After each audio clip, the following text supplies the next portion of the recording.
আমাদের দরকার। তবে আমাদের যেই জিনিসগুলো একটু কম আসছে, যেগুলো আমাদের বেশি দরকার, সেগুলো হচ্ছে শিশু খাদ্য, পশু খাদ্য। এই দুইটা জিনিস খুবই কম আসছে, এই দুইটা জিনিস নিয়ে আসবেন।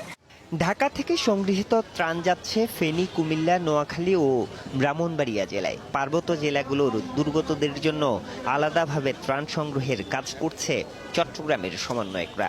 যারা ওইখানে আছেন তাদের মাধ্যমে আমাদের সঠিক তথ্যটা আমাদের দিবেন। আমরা আমাদের ত্রাণ, আমাদের জনবল, মেডিকেল টিম সহ যাবতীয় কার্যক্রম আমরা পরিচালনা করার চেষ্টা করব।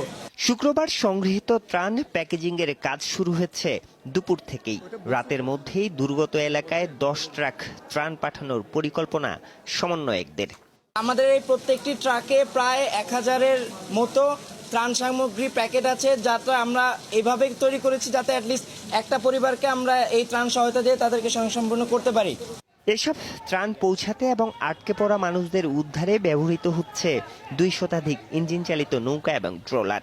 সেসব নিয়ে দুর্গত এলাকায় কাজ করছেন বৈষম্য বিরোধী ছাত্র আন্দোলনের কয়েকশো স্বেচ্ছাসেবী।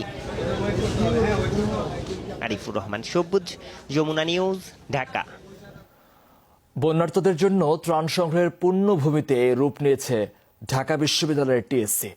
দিনরাত টানা চলছে ত্রাণ সংগ্রহের কার্যক্রম। রাজধানী ও আশেপাশের সহৃদয়বান মানুষেরা যে যা পারছেন তাই নিয়ে বানভাসীদের পাশে দাঁড়ানোর জন্য ছুটছেন টিএসসিতে। সকাল থেকে রাত 8টা পর্যন্ত প্রায় 86 লাখ টাকা নগদ সংগ্রহ করেছেন টিএসসিতে বৈষম্য বিরোধী ছাত্র আন্দোলনের স্বেচ্ছাসেবীরা। মোবাইল ফাইন্যান্সিয়াল সার্ভিসের মাধ্যমে জমা হওয়ার টাকার হিসাব এখনো চলছে। আয়োজকদের আশা কোটি টাকার উপরে আজই সংগ্রহ হয়েছে। ত্রাণ সংগ্রহকারীরা বলছেন, ত্রাণ নিয়ে মানুষের কাছে যাবার জন্য ট্রাক ও নৌকার প্রয়োজন। সেই বন্যার্ত এলাকার স্থানীয় মানুষের দিক নির্দেশনা সহ সহায়তা প্রয়োজন ত্রাণযোগ্য মানুষের কাছে পৌঁছানোর জন্য। রাতে টিএসসিতে সংখ্যালঘু ছাত্র সংগঠনের পক্ষ থেকে বন্যা দুর্গতদের জন্য ত্রাণ সহায়তা দেওয়া হয়। এ সময় তারা সবাইকে সামর্থ্য অনুযায়ী বন্যা কবলিতদের পাশে থাকার জন্য আহ্বান জানান।